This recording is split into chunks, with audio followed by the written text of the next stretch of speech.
Assalamualaikum warahmatullahi wabarakatuh. Waalaikumsalam warahmatullahi wabarakatuh. Alhamdulillah. Alhamdulillah ala nikmatil iman wal Islam. Asyhadu an la ilaha illallah wahdahu la syarikalah wa asyhadu anna Muhammadan abduhu wa rasuluh.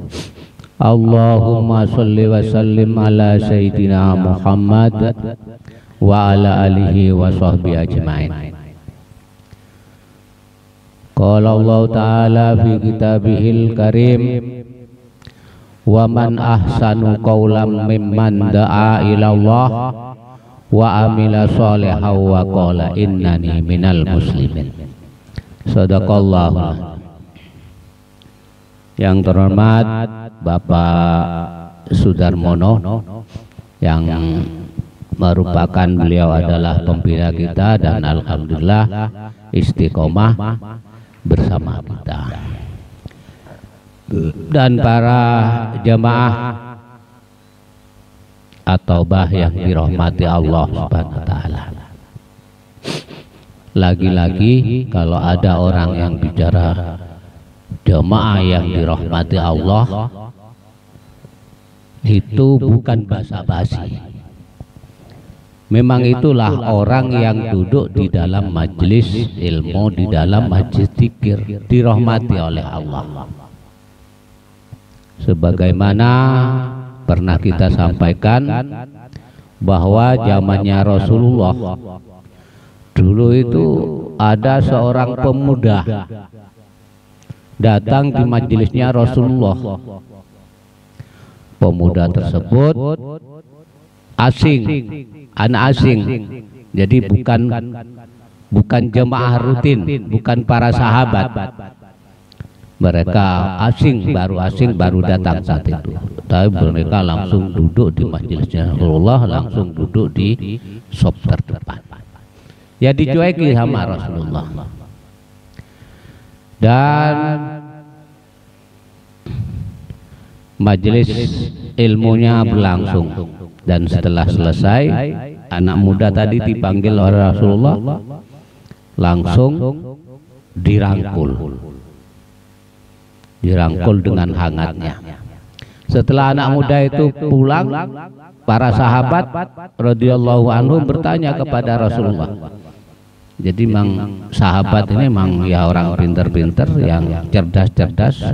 Setiap melihat sesuatu yang tidak seperti biasanya mesti tanya kepada Rasulullah. Ya Rasulullah, waktu anak muda itu tadi datang, Rasulullah itu biasa-biasa saja.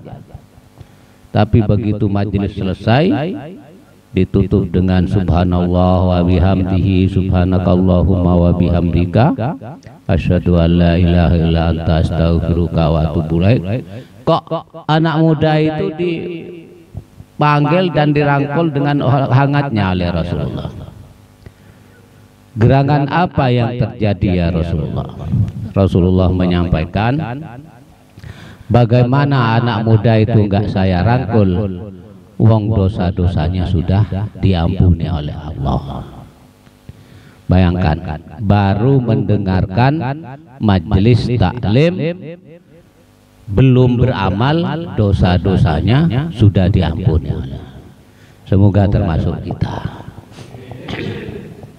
Jemaah yang dimuliakan Allah Subhanahu wa taala, ada satu amalan yang gak akan pernah putus. Ibarat juga orang ini usaha ekonomi, mencari mata pencarian.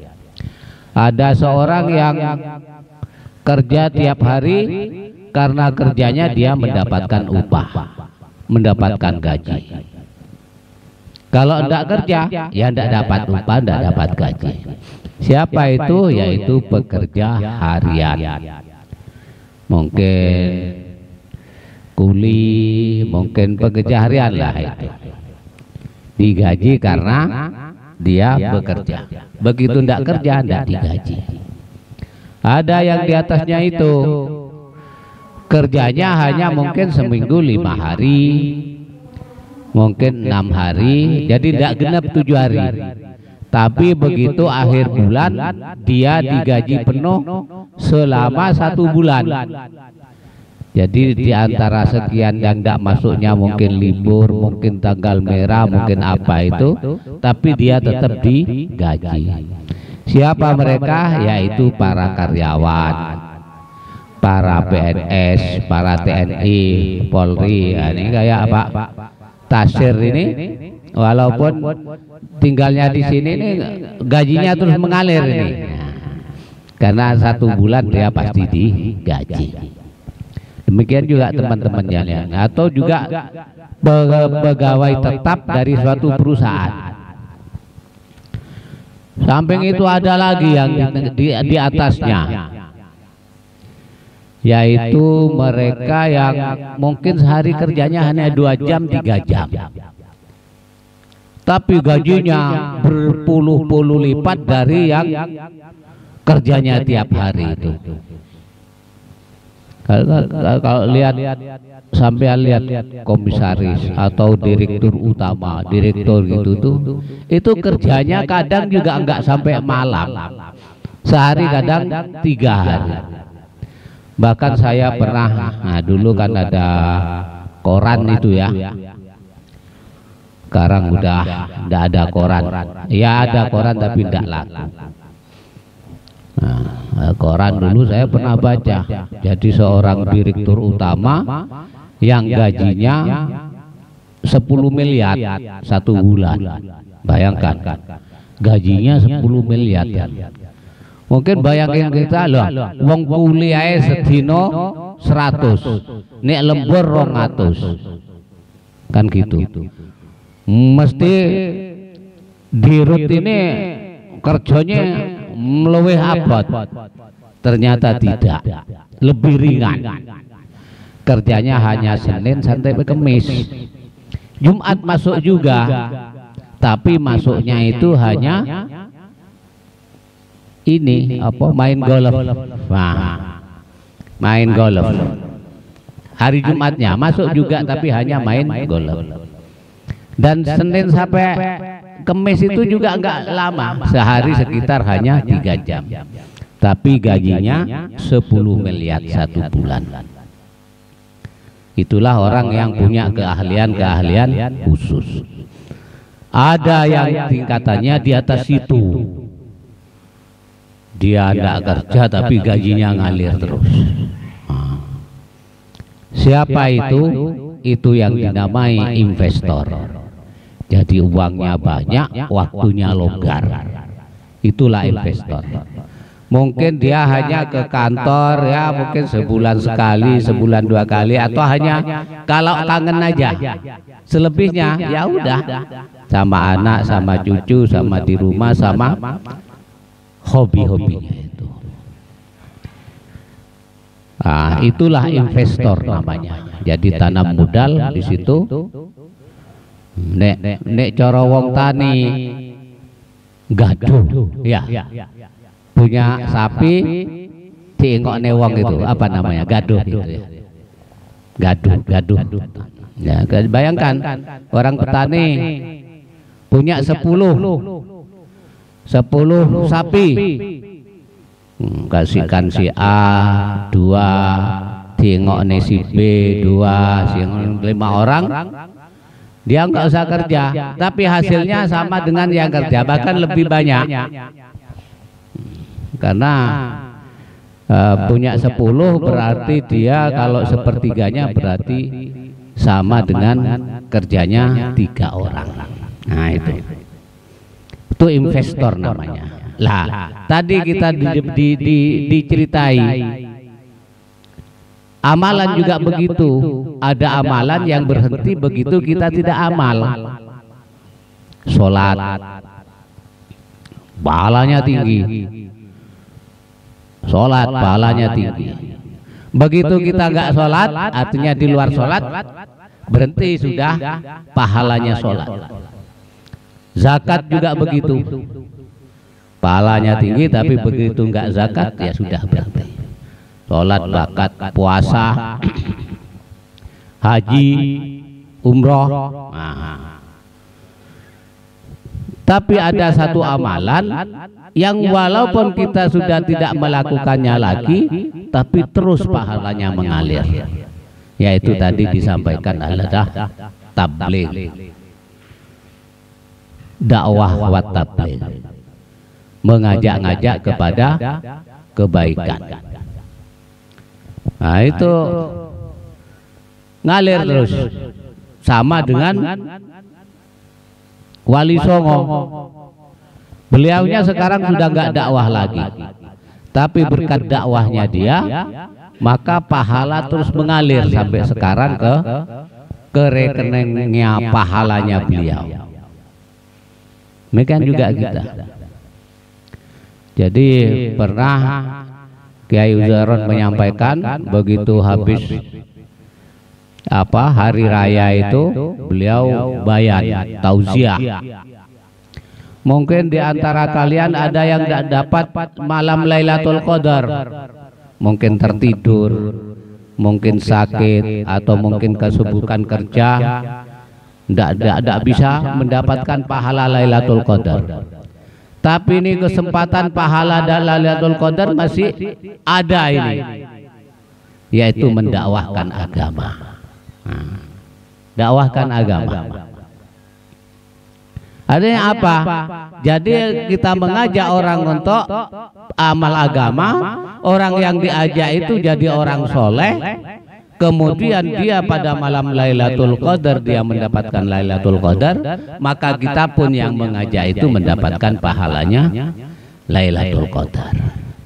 Demikian juga kita.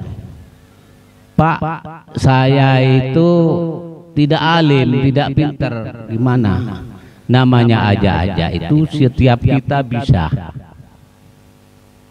Nanti mau duhur masing-masing mampir di kamar sebelahnya, karena duhurnya setengah 12, jam 11 sudah berangkat.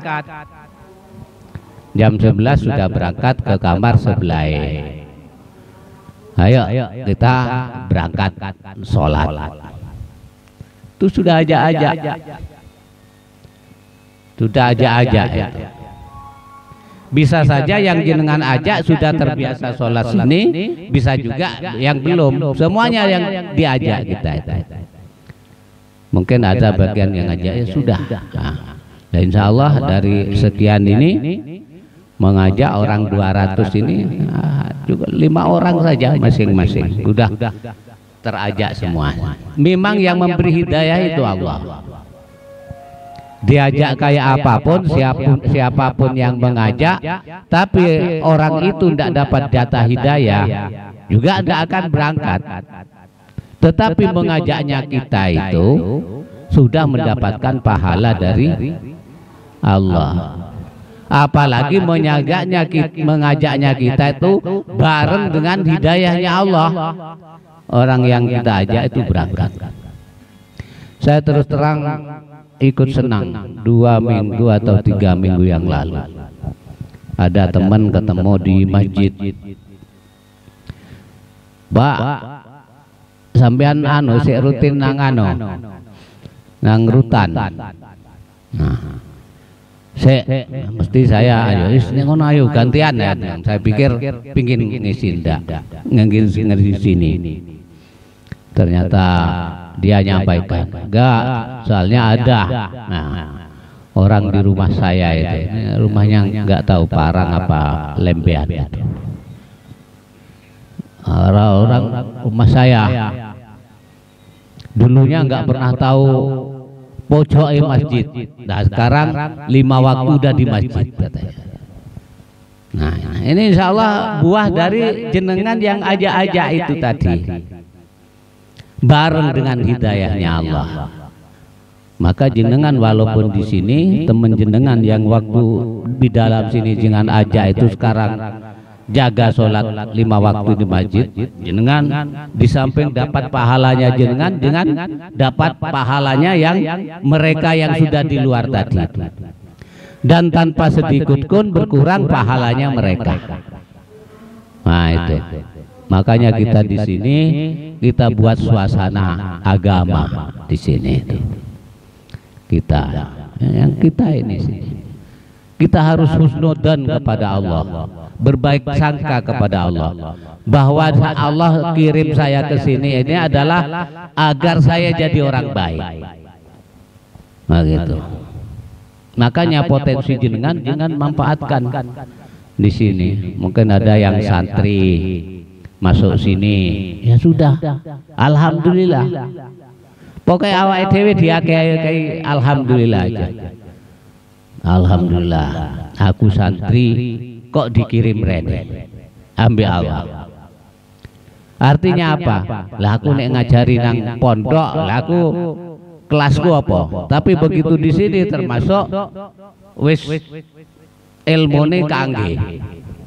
Jadi manfaatkan di sini yang santri-santri. Mungkin ada apa guru-guru ngaji atau apa. Mang luar biasa itu. Itu ngajari ngaji, ngajari baca Al-Quran itu. Saya tuh pernah suatu ketika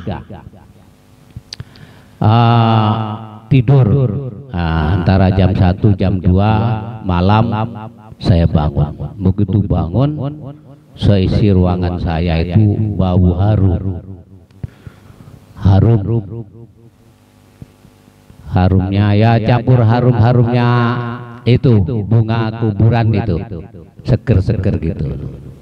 Memang dia batin saya bercerita nih, mungkin ada yang meninggal, nggak taunya benar.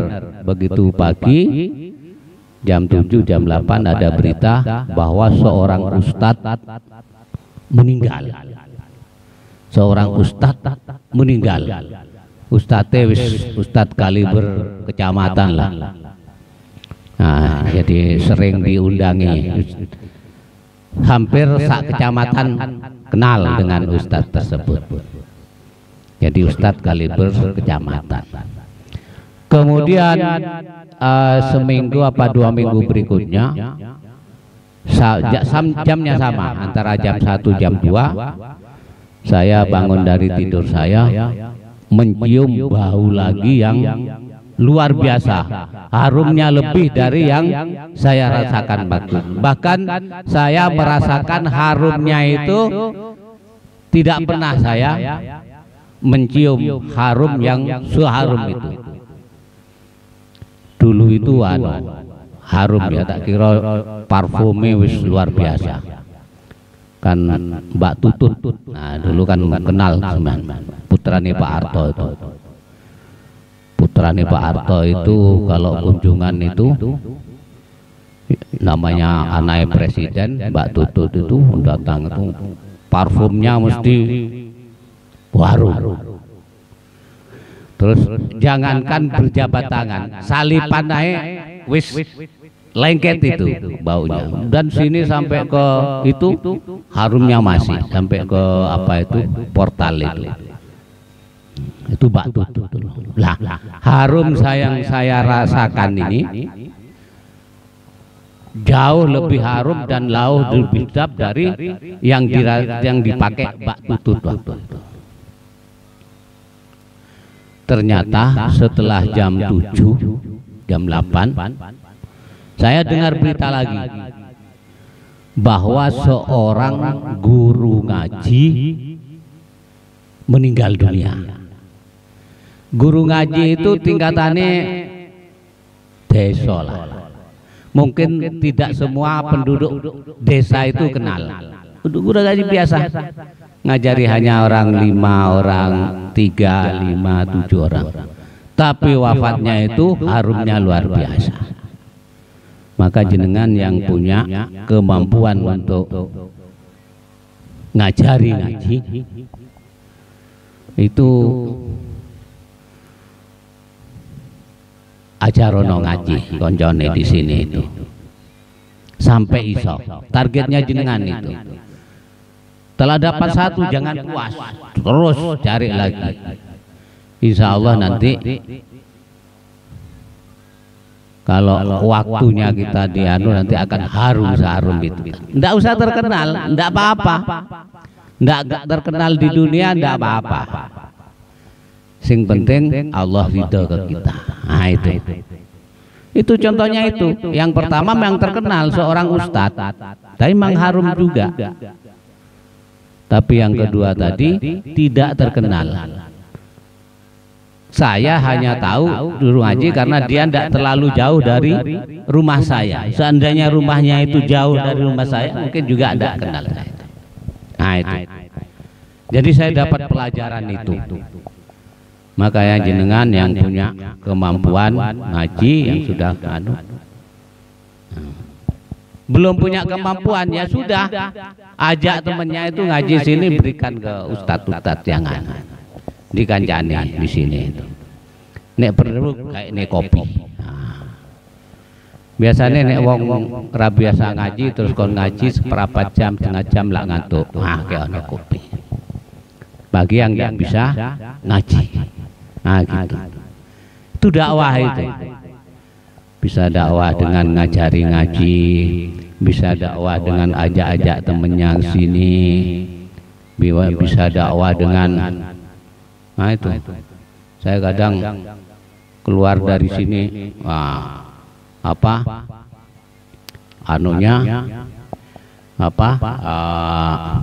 sandalnya sudah dibalik,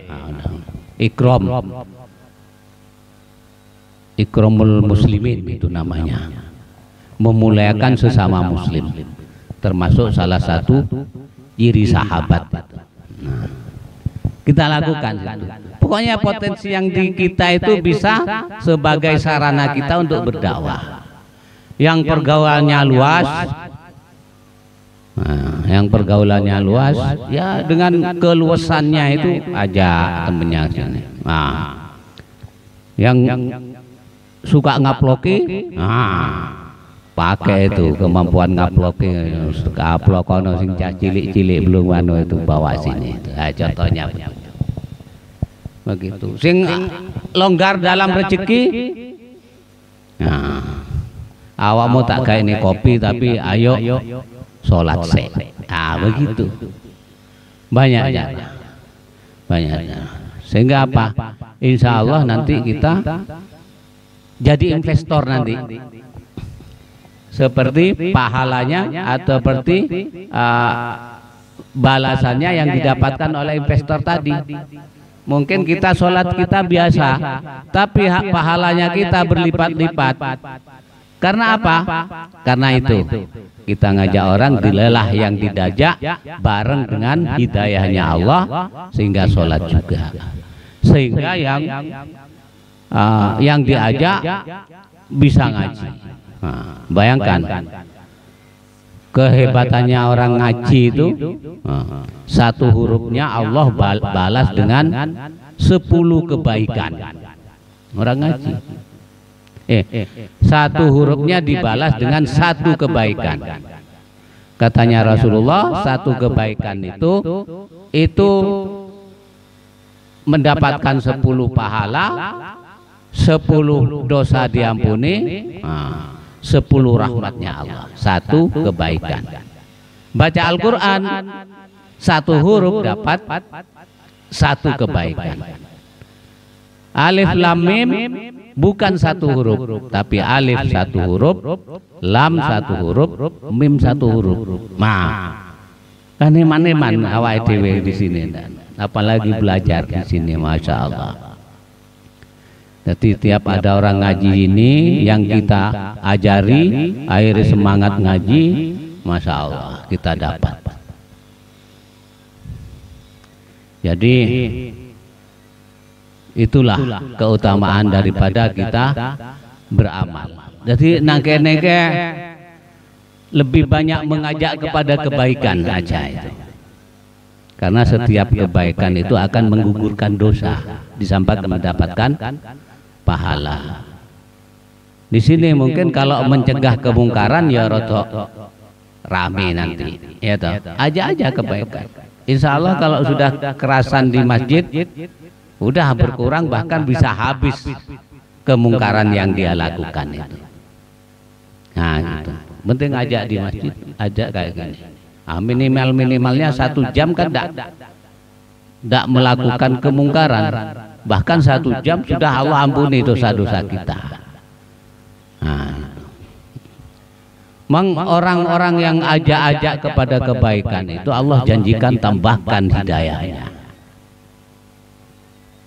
Allah hendak jamin hidayah bagi orang yang diajak, tapi Allah janji akan menambahkan hidayah bagi orang yang ajak-ajak. Makanya jenengan jadilah orang-orang yang ajak-ajak kepada kebaikan. Insyaallah di sini gitu. Demikian juga keluarga datang sini. Yang penting awakmu jaga salate, awakmu donga sing bener, awakmu jaga pandangane, awakmu banyak sholawat, gitu-gitu aja. Yang disampaikan kepada istri kita, anak kita yang kesini, cucu kita gitu. Yang muda-muda juga begitu. Dibesuk temannya, ayo saiki penting awake dhewe salat sik. Jaga salat. Begitu. Jangan kita kemurungsung bicara dunia, dunia luar mak kacau, pikiran kacau. Tapi nih kalau kita bicara masalah akhirat, maka Allah dunia kita Allah cukupi, dan akhiratnya pasti dapat. Kalau kita bicara dunia, maka dunianya tidak Allah berikan kecuali yang sudah menjadi jatahnya. Yang pasti akhiratnya kita nggak dapat, akan rugi. Kita bicara aja akhirat. Insyaallah dunianya kita cari ini apa itu? Nek tuku amben itu longane kan mesti dapat, ya dah. Dapat. Atau kalau beli sapi kan mesti talinya dapat. Tapi nek beli tali belum tentu dapat sapinya. Demikian juga kita. Kalau kita bicara akhirat, dunianya kita dapat, akhiratnya lebih dapat lagi.